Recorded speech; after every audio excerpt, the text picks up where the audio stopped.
Hello everyone, welcome to my channel nursing classes. आज हम discuss करेंगे हाइपरमेसिस ग्रेविडारम में इन्वेस्टिगेशन क्या किए जाते हैं और मैनेजमेंट कैसे किए जाएगा।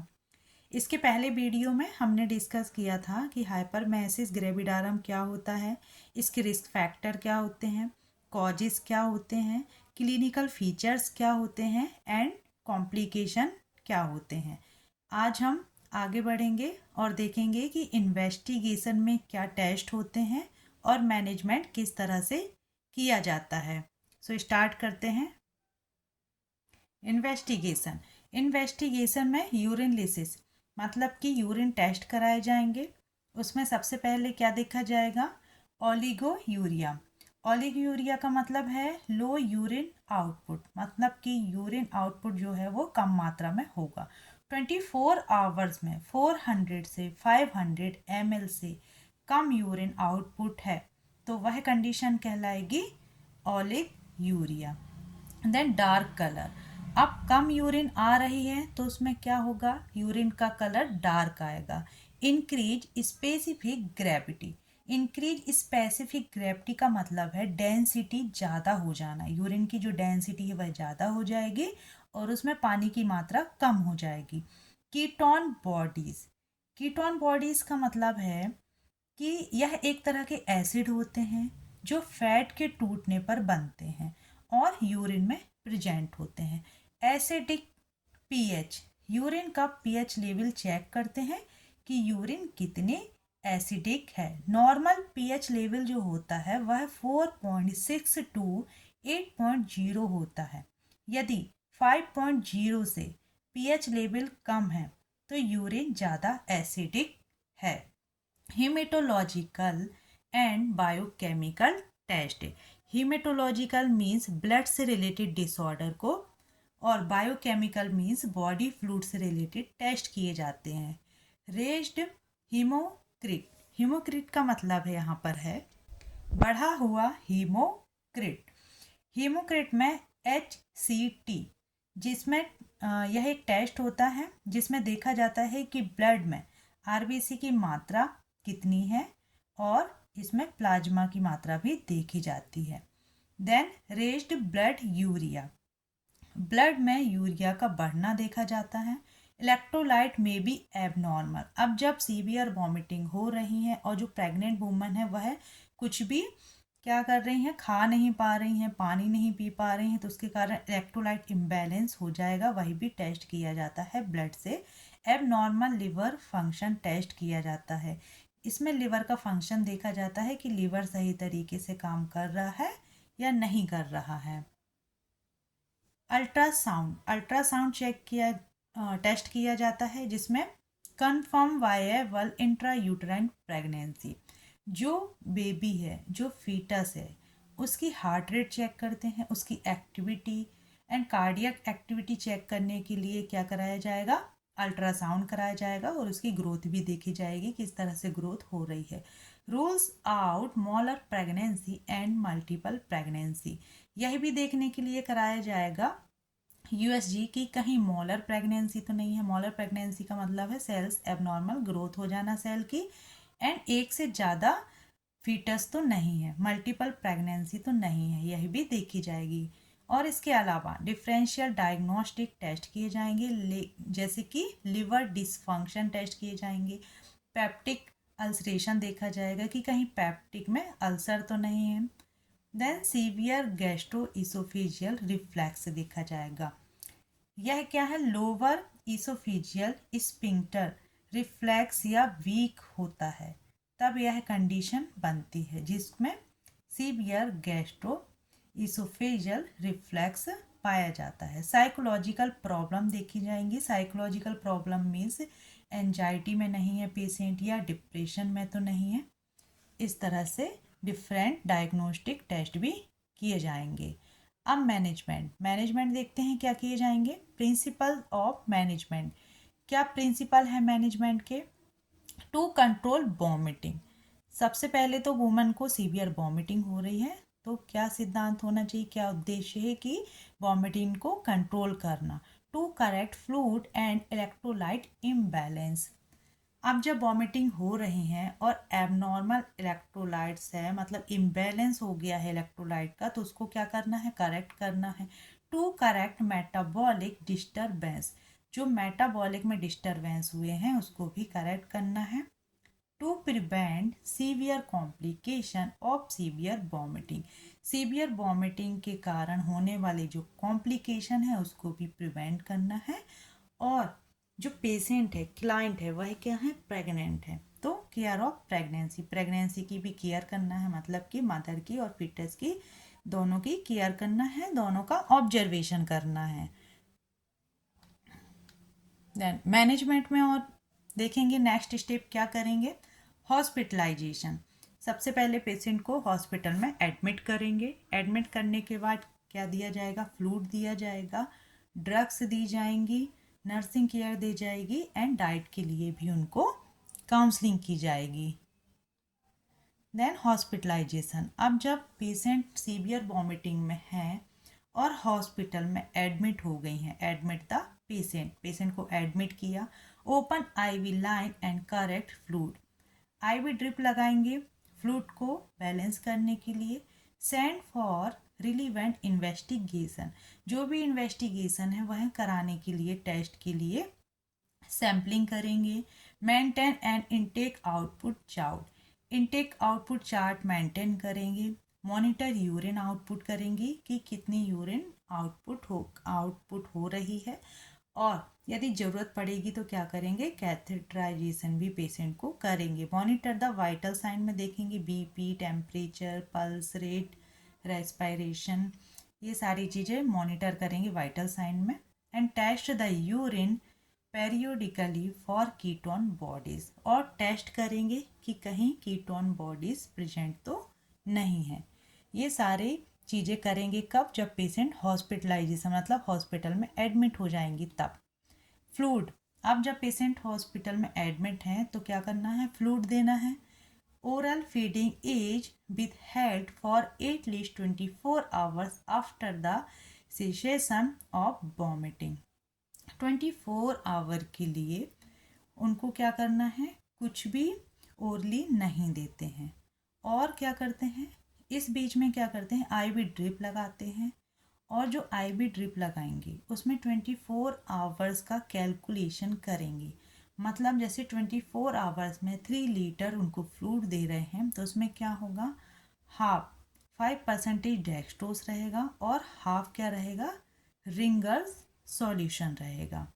Extra amount of 5% dextrose equal to the amount of vomiters and urine in 24 hours is to be added. 24 hours में जो वॉमिटिंग है और यूरिन आउटपुट है उसके बराबर क्या करना होता है, इसमें अमाउंट को चेक करना होता है। जो 5% एक्स्ट्रा डेक्स्ट्रो दिया जा रहा है उसकी मात्रा क्या होती है, मिलानी पड़ती है। और ये जो कंडीशन है, ये अमाउंट जो चेक करते हैं वो किस लिए करते हैं, कि डिहाइड्रेशन को दूर किया जा सके, करेक्ट किया जा सके, electrolyte imbalance and ketoacidosis को सही किया जा सके। ड्रग, अब ड्रग में क्या क्या देंगे, मेडिसिन भी देना होता है। वो क्या देंगे, एंटी एमेटिक, मतलब कि वॉमिटिंग को रोकने वाली मेडिसिन दी जाएंगी, जैसे कि प्रोमीथाजिन 25 mg IM BD और TDS, मतलब कि दिन में 2 बार और दिन में 3 बार भी दे सकते हैं according to doctor. Next medicine है ट्राइफ्लूप्रोमिजिन, जिसका यूज सीवियर नोसिया और वॉमिटिंग के ट्रीटमेंट के लिए किया जाता है। यह एक एंटीसाइकोटिक मेडिसिन है जो नर्वस सिस्टम पर काम करती है। नेक्स्ट मेडिसिन है मीटोक्लोप्रामाइड, 10 mg दी जाती है या IM दी जाती है। हाइड्रोकॉर्टिसोन 100 mg IV इन ड्रिप, ड्रिप में लगाया जाता है कितना, 100 mg, और यह एक स्टेरॉयड है। एंड प्रेडनिसोलोन ओरली दी जाती है यह मेडिसिन टैबलेट फॉर्म में, और यह भी क्या है, एक स्टेरॉयड है।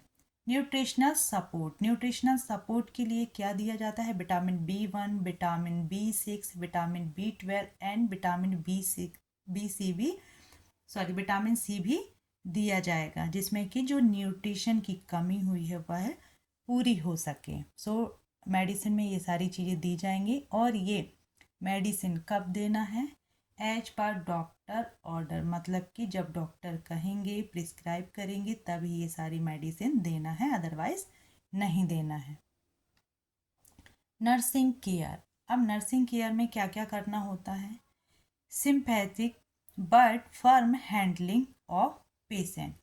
पेशेंट को क्या करना है? सहानुभूति देना है और विश्वास दिलाना है कि आप जल्द से जल्द ठीक हो जाएंगी। अब उसमें साइकोलॉजिकल सपोर्ट भी देना होता है, क्योंकि जो प्रेगनेंसी में वुमेन होती हैं उनके अंदर कई तरह की एंजाइटी होती है, अपने बेबी को लेके चिंता होती है, अपनी हेल्थ को लेके। तो उनको क्या करना है?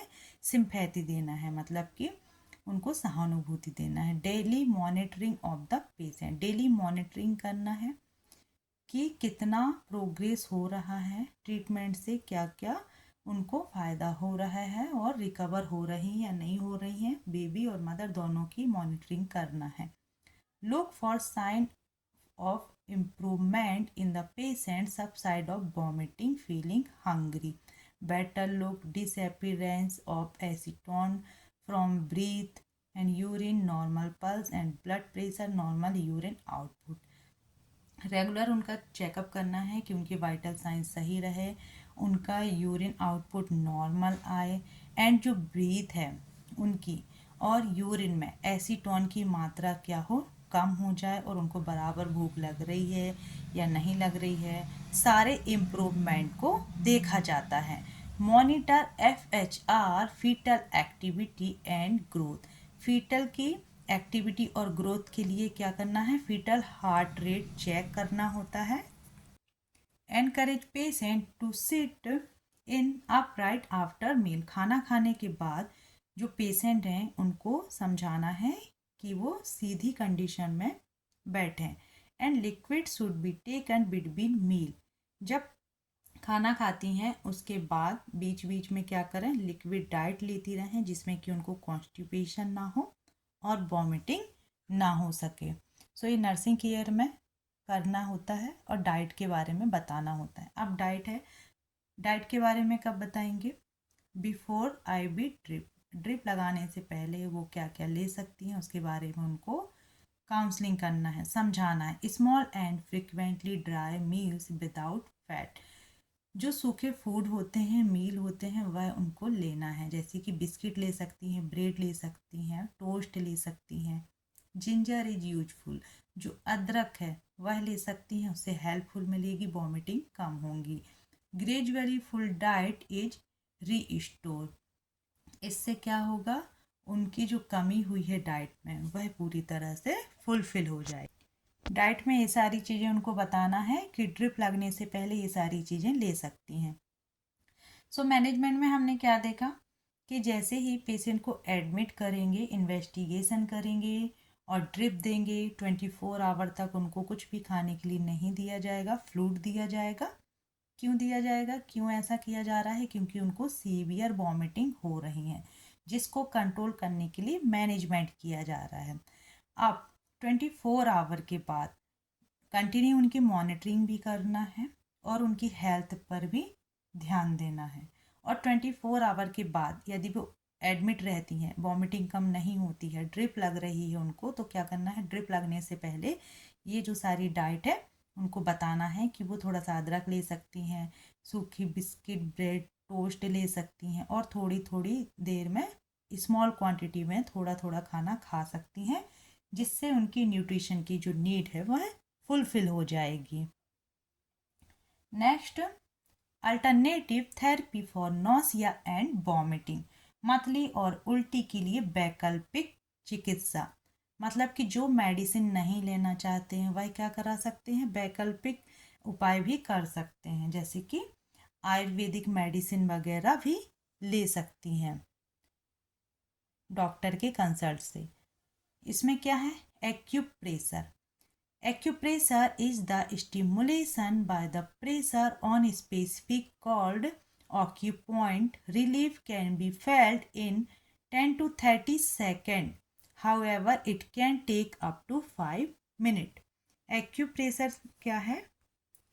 इसमें क्या होता है, शरीर के कुछ खास बिंदुओं पर दबाव डाला जाता है जिससे वॉमिटिंग को कम करने के लिए हेल्प मिलती है। जैसे कि देखिए, हैंड है, हैंड पे यदि 3 फिंगर रखेंगे और 3 फिंगर के बाद जो पॉइंट बनेगा वह क्या है, एक्यू पॉइंट कहलाएगा। उसको क्या प्रेस करना होता है, थोड़ा हल्के हाथों से थोड़ा सा दबाना होता है। कब तक? 10 to 30 सेकेंड में। और इसको करने के लिए 5 मिनट तक का समय लग सकता है। और यह भी जो डॉक्टर होते हैं उनके अंडर ये प्रोसेस की जाती है। Then P6 wristband. They are inexpensive and can be positional over acupressure point on both wrist.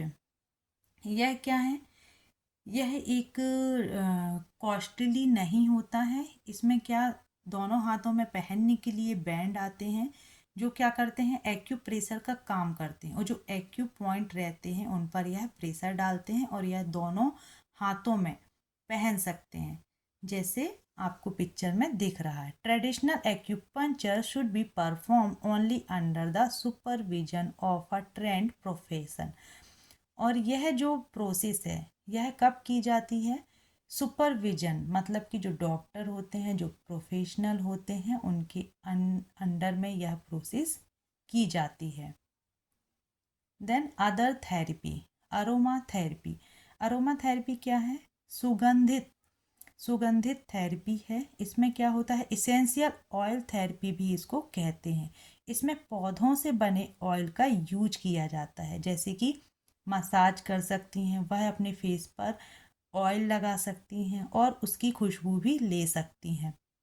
डाइवर्सनल therapy का मतलब होता है जैसे कि म्यूजिक सुनना, कोई अच्छी मूवी देख सकती हैं, सॉन्ग सुन सकती हैं, बुक को रीड कर सकती हैं, जिससे उनका जो मूड है वह डाइवर्ट हो जाएगा और वॉमिटिंग कम करने में हेल्प करेगा।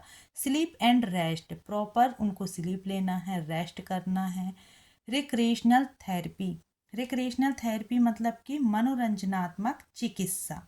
इसमें एंजाइटी और डिप्रेशन को कम करने के लिए कई तरह की एक्टिविटी कराई जाती हैं, जैसे डांसिंग, गेम, एक्सरसाइज एक्सेट्रा। और ये भी कौन करवाते हैं? जो ट्रेंड पर्सन होते हैं उनके अंडर में यह थेरेपी करवाई जाती हैं। देन एडवाइस में क्या देंगे? Avoid stuffy room order. ऐसे रूम में नहीं रहना है जहाँ पर तेज स्मेल आती है, या किसी परफ्यूम की, या केमिकल की, या कॉफ़ी की, या फूड की, या स्मोक की। तो उनको एडवाइस करना है, जो प्रेग्नेंट वूमेन है, कि उनको एक साफ रूम में रहना है और जहाँ पे इस तरह की क्या हो, खुशबू ना आए। व्हेन ईटिंग, खाना खाते समय क्या क्या उनको ध्यान रखना है? जैसे ही जब वह मॉर्निंग में उठते हैं तो क्या करना है, सबसे पहले उनको टी ले लेना है, साथ में बिस्किट ले सकती हैं।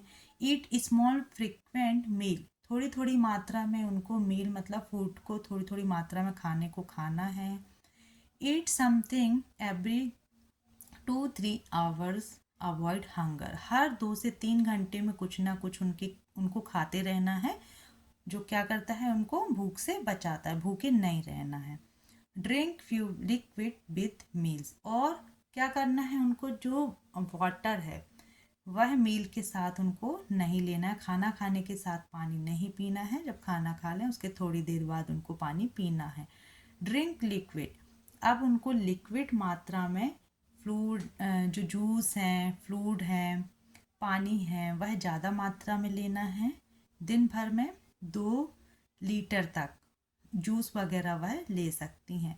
और पानी कैसा पीना है, उनको ठंडा पीना है, साफ़ पीना है। और उसमें क्या करना है, जिंजर, अदरक मिला सकती हैं, लेमन मिला सकती हैं, जो ये सारी चीज़ें क्या करती हैं, वॉमिटिंग को कम करती हैं।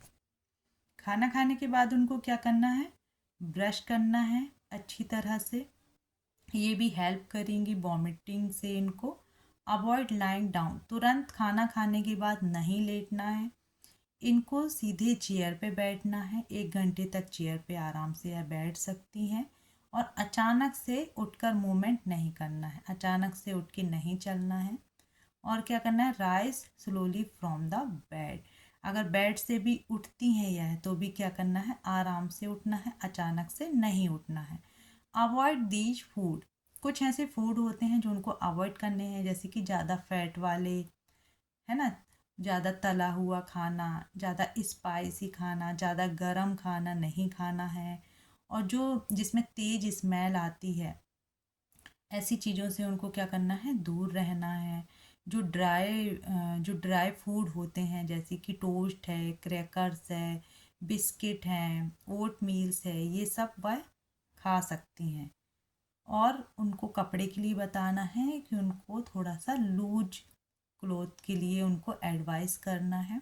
और जब भी वह जैसे स्मेल वगैरह यदि ले सकती हैं तो लेमन की, मिंट की, ऑरेंज की, ऑयल की स्मेल ले सकती हैं। ये सारी चीज़ें उनको हेल्प करेंगी वॉमिटिंग से।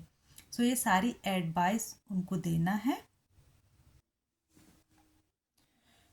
आज हमने पढ़ा इन्वेस्टिगेशन क्या करेंगे हाइपरमेसिस ग्रेविडारम में, और मैनेजमेंट कैसे करेंगे, एडवाइस क्या क्या देंगे। आज की वीडियो में इतना ही। अगर आपको पसंद आया तो प्लीज़ लाइक शेयर सब्सक्राइब कर दीजिएगा। Thank you.